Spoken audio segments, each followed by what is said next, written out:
गीता ज्ञान का आध्यात्मिक रहस्य जो सदियों से विलुप्त रहा, जिस ज्ञान से हर अर्जुन रूपी आत्मा को सद्गति, भीष्म पितामह को मुक्ति और जिससे स्वधर्म ने अधर्म पर विजय प्राप्त की, उस परमात्म ज्ञान की सत्य व स्पष्ट व्याख्या के साथ सभी संशय दूर करने श्रीमद् भागवत गीता लेकिन फिर भी स्वभाववश वो आताताई के कर्म करता है, कुकर्म करता है, तो उसको भी मार देना चाहिए, ऐसा मनुस्मृति वशिष्ठ स्मृति में भी कहा गया है। तो वही ये कह रहा है कि अगर आताताई भी है तो अभी तुझे ऐसा क्यों लगता है कि पाप लगेगा या हाथ गंदे हो जाएंगे, पापी हो जाऊंगा। आताताई को मारना पाप नहीं होता है, बल्कि आताताई का संहार करना तो धर्म के अंतर्गत आता है। और ये धर्म ही है, जहाँ तू बात कर रहा है धर्म की, तो यहाँ पर कुरुक्षेत्र ये धर्म क्षेत्र ही है। यहाँ कोई अन्याय की लड़ाई नहीं है, यहाँ पर न्याय के लिए लड़ाई लड़ी जा रही है। तुझे ये भाव कैसे आ गया कि मैं इनको आताताइयों को मार करके अपने हाथ गंदे या पाप नहीं लेना चाहता हूँ, और मैं ले भी लूँगा तो इनको मार करके मैं सुखी नहीं हो सकता। तो तेरे अंदर ये जो भाव है ये तेरा गलत है, क्योंकि आताताइयों को मारना धर्म कहा जाता है। अन्य स्मृतियों में भी इस तरह से कहा गया है। 38वां श्लोक में यद्यपेते न पश्यन्ति लोभो अपहत चेतसा कुलक्षय कृतं दोषं मित्रद्रोहे च पातकम्। यद्यपि इन सबको ये तो लोभ से उपहत हो गया इनका चित्त, लोभो अपहत चेतसा, इनके चित्त को लोभ ने अपहरण कर लिया है। इसीलिए ये कुल क्षय कृतम, कुल के नाश होने से जो दोष लगेगा उसको भी ये लोग नहीं देख पा रहे हैं। इनमें लोभ से इतना ज़्यादा संकीर्ण मानसिकता हो गई है कि इनको भूल ही गए हैं कि हम करने क्या जा रहे हैं। कथम न गेयमास्मभिः पापादिस्मान्ति निर्वर्तुं कुलक्षय कृतं दोषं प्रपश्य नद्वीर जनार्दन। हे जनार्दन, कुलक्षय से उत्पन्न जो दोष होगा ये लोग नहीं देख पा रहे हैं, लेकिन हम लोग तो देख ही सकते हैं। हम लोग अगर इसको देखें, वो नहीं देख पा रहे हैं, तो हम ही लोगों को इसका पालन करना चाहिए। अब यहाँ पूछिए इससे कि भाई तुमको देख करके मोह पैदा हो रहा है, प्रेम भाव जग रहा है बंधु बांधवों को, क्या द्रोणाचार्य शिष्य को नहीं देख पा रहे थे? क्या भीष्म पितामह अर्जुन को नहीं देख पा रहे थे? उधर से वात्सल्य की कोई महक नहीं आ रही, और इधर से तुम मोहांध हुए जा रहे हो भाई। और उसमें भी कह रहे हैं कि ये लोभ उपहत चेतसा, ये लोभ से इनका चित्त हरण हो गया है। लेकिन हम तो देख रहे हैं कि ये पाप होगा। तू इतना ज्ञानी हो गया अर्जुन कि भीष्म पितामह से भी ज्यादा ज्ञानी हो गया, द्रोणाचार्य से भी ज्यादा ज्ञानी हो गया, और तू कह रहा है कि नहीं हम तो कम से कम ध्यान दें। इनका मति भ्रष्ट हो गई, ये मति भ्रम हो गया, तो कम से कम हम तो देखें, इस दोष को हम ना करें, इस दोष से हम तो मुक्त हो जाएं। तो वो अपने आप को इतना यहाँ ज्ञानवान भी होने का दम्भ कर रहा है कि हमारे अंदर जो ज्ञान है उस ज्ञान से शायद द्रोणाचार्य नहीं देख पा रहे और ना ही भीष्म पितामह देख पा रहे हैं। यहाँ पर अर्जुन की नादानी सिद्ध हो रही है कि बताइए कि आप इतने ज्ञानी कब से हो गए, जिसको पढ़ाया लिखाया उन लोगों ने, शिक्षा दी उन लोगों ने, और तुम उनसे भी ज़्यादा अपने आप को ज्ञानी बन रहे हो। तो एक तरह से ये अहंकार वृत्ति है कि वो नादान है तो हम तो नहीं है, वो लोभी है तो हम तो नहीं है, हमें सब त्याग देना चाहिए। तो ये क्या कर रहा है, जैसे बहुत सारी महिलाएं हैं उनके संग क्या होता है, सोने की कोई चीज़ खो जाती है तो हम कहते हैं अरे बड़ा नुकसान हो गया। कल नुकसान की कोई बात नहीं है, सोना खोना खराब होता है इसलिए हम ढूंढ रहे हैं, जबकि वो चिंतित है कि बहुत महंगी चीज़ चली गई। तो अक्सर उस बात को किस तरह से वो प्ली करती है कि नहीं खोने, वो चीज़ खो गई, हार खो गया कोई बात नहीं, लेकिन सोना खोना खराब होता है इसलिए हम ढूंढ रहे हैं। हार की हमें चिंता नहीं है, वो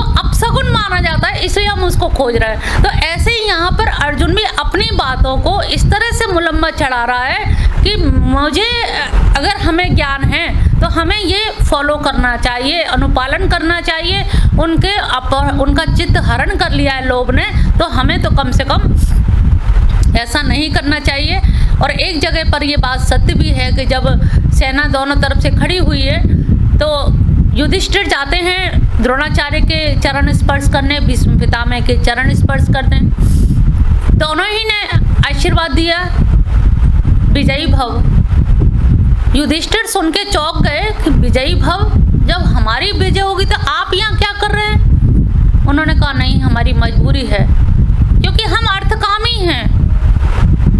हमने लोभवश हमने राज्य का सुख उठाया है, हमने इसका नमक खाया है, और नमक खाने के कारण राज्य सुख, वैभव, ऐश्वर्य का भोग करने के कारण हमें इसके पक्ष में अनैतिक जानते हुए भी हमें लड़ना पड़ रहा है। क्योंकि जो अर्थकामी होते हैं, जो पैसे के कामी होते हैं, उनको ये निभाना पड़ता है, नमक खाए की निभानी पड़ती है, और इसीलिए हमें इसके पक्ष में लड़ना पड़ रहा है।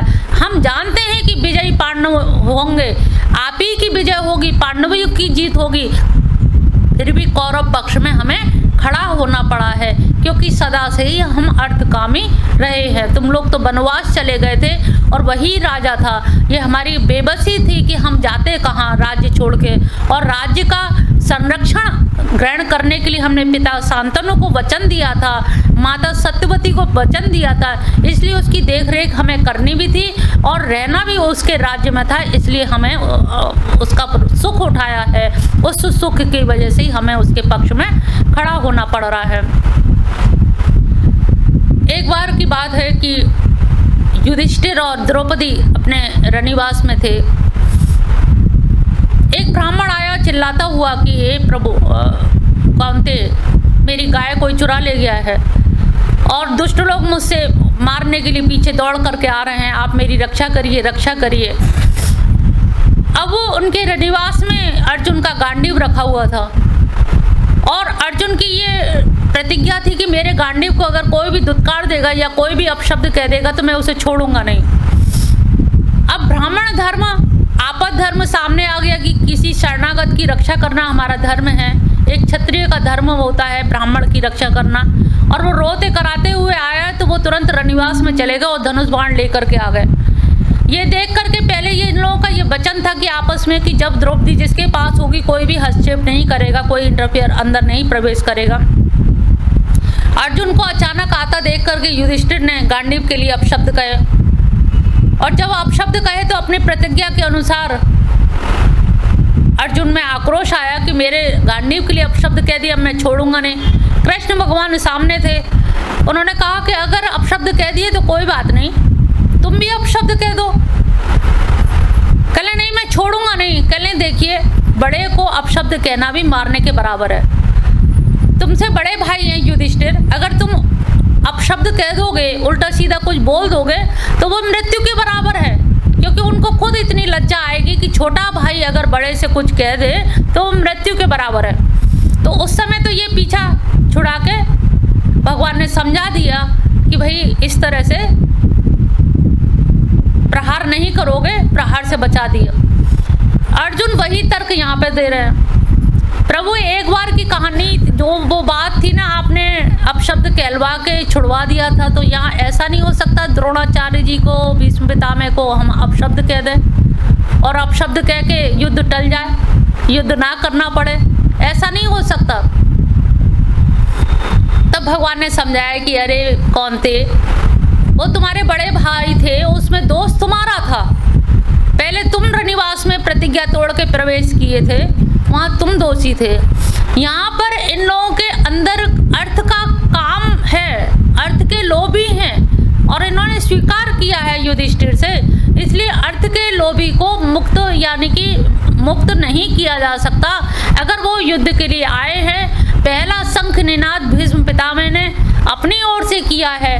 जब पहला उन्होंने भी अपनी ओर से आह्वान किया है, तो आह्वान करने के बाद चुनौती स्वीकार करना तो क्षत्रिय का धर्म बनता है, इसलिए युद्ध करना अनावश्यक नहीं है, ये आपको योग्य है। आप अपने आप को समर्थ समझें या ना समझें, लेकिन ये युद्ध तो करना ही पड़ेगा।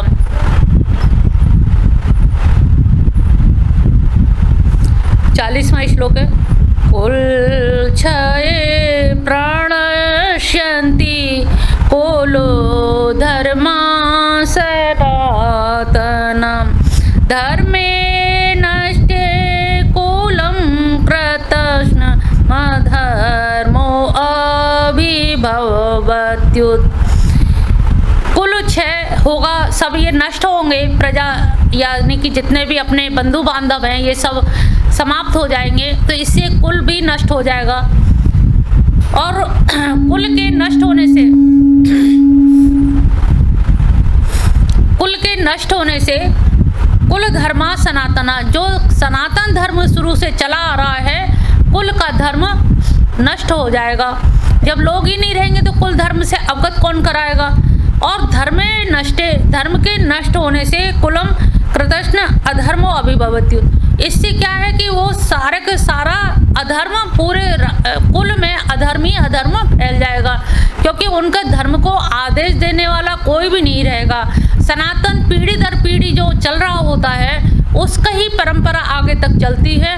अगर बीच में ये सब मारे जाएंगे तो उसमें धर्म तो स्वतः नष्ट हो जाएगा, और धर्म विहीन कुल वैसे भी अस्तित्ववान नहीं रहते हैं, और सारे कुल का नष्ट हो जाएंगे, और नष्ट होने से उसमें अधर्म अपने आप ही सब जगह अधर्म ही फैल जाएगा।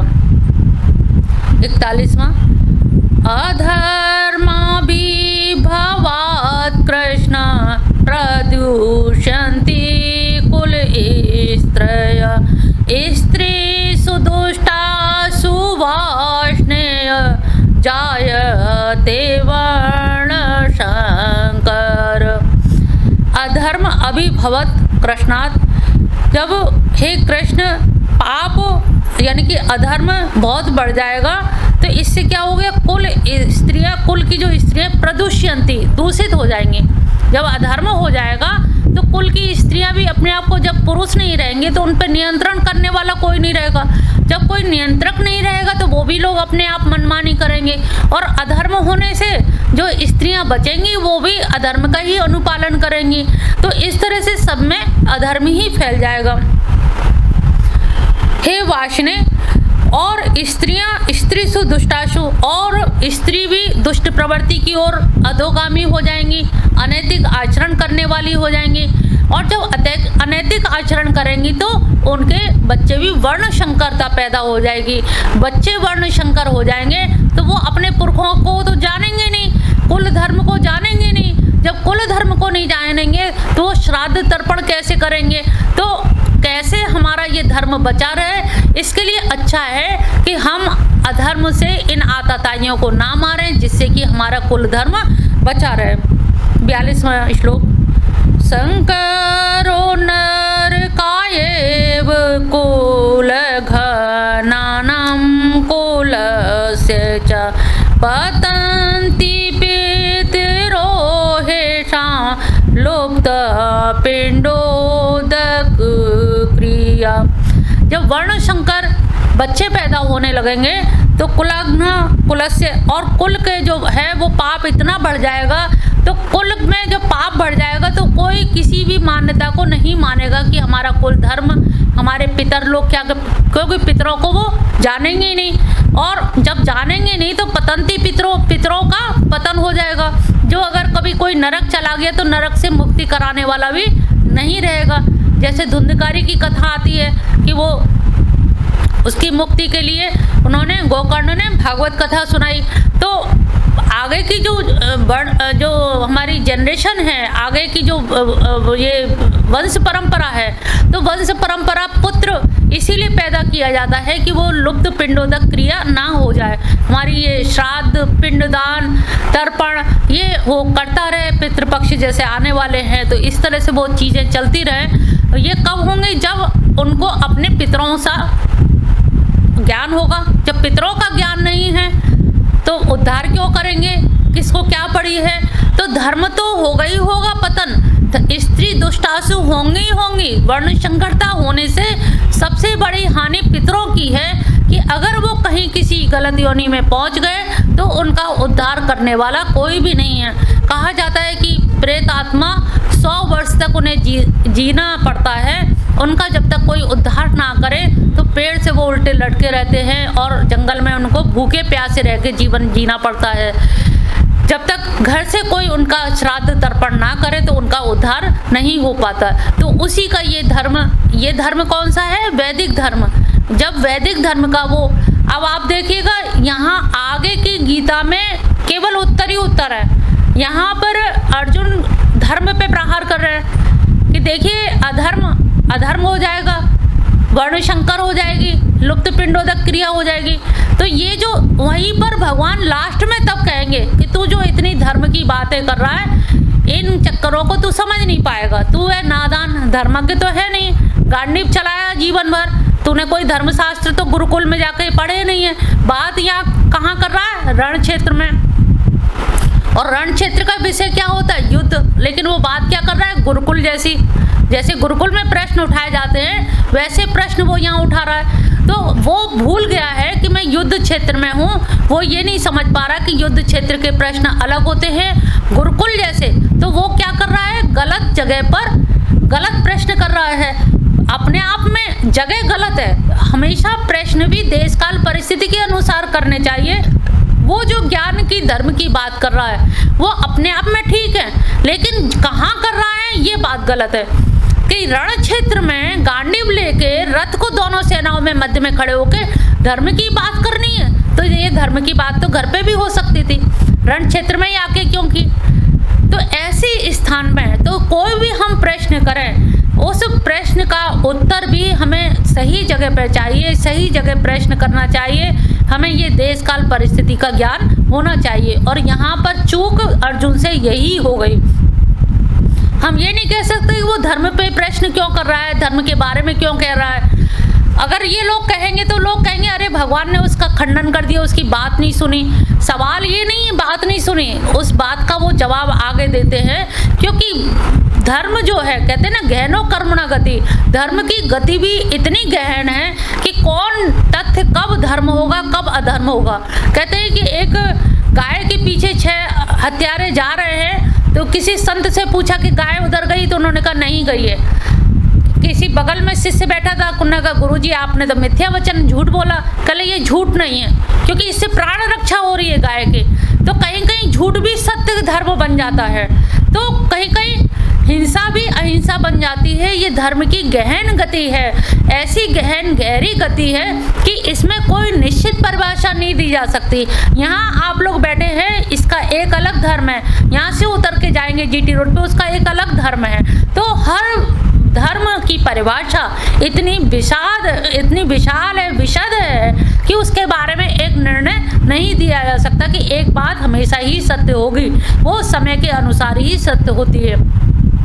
तो यहाँ पर अर्जुन जो धर्म की बात उठा रहा है वो गलत जगह पर गलत समय में उठा रहा है। इसी का वो समाधान आखिरी में कर देते हैं कि अर्जुन तू नहीं समझ पाएगा, तू अब गुरुकुल तो जाएगा नहीं, इतनी उम्र हो गई है, 13 वर्ष तो जंगल में ही हो गए, अज्ञातवास में और वनवास में। अब तू गुरुकुल तो जाने की उम्र बीत गई, अब तू धर्मों की बात मत कर। इसीलिए उन्होंने कहा लास्ट में सर्वधर्मानि परित्यज्य मामेकं शरणं व्रज। जब तू मेरी शरण में आ जाएगा तो मैं बता दूंगा कि दाएं चलो कि बाएं चलो, धर्म क्या है अधर्म क्या है, सत्य क्या है असत्य क्या है, सही क्या है गलत क्या है, वो निर्णय मैं बता दूंगा। अब तेरी बुद्धि चकरा जाएगी, क्योंकि अब पढ़ने का समय नहीं है। अंगम कलितम दर्पलितम, तो वही है कि अब तू पढ़ेगा तो तेरे अंग भी शिथिल हो जाएंगे और तेरी उम्र भी अब बीत गई है। अब तो मैं जो आज्ञा दूं वो तू करता चल, वही तेरे हित में होगा।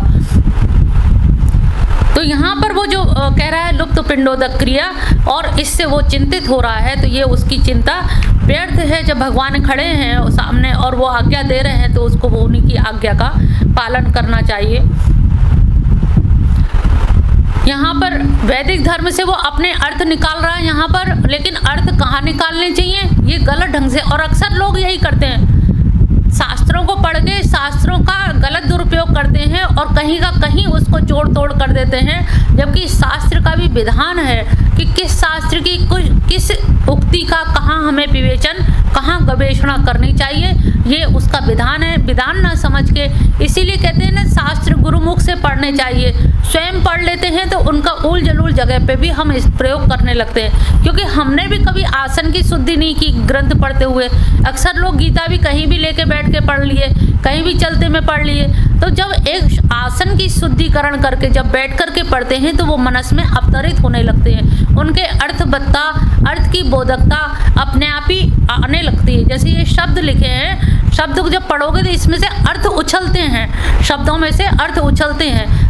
अक्षर तो वही है, काका आगा से छत्र ज्ञान तक वही अक्षर है, लेकिन अक्षरों का जो समायोजन है, उनका जो संसार है, उन शब्दों से भी अपने अर्थ अभिव्यक्त होते हैं। और उन अर्थों को जब आप आसन शुद्धि करके जब पढ़ते हैं, एकाग्र होकर पढ़ते हैं, तो उनके अर्थ अपने आप खुद ब खुद निकलने लगते हैं, उभरने लगते हैं। अर्थवत्ता आपके द्वारा ग्रहण करने योग्य आप खुद बन जाते हैं। तो यहाँ पर कोई गलत चीज़ नहीं कह रहा, लेकिन गलत जगह है।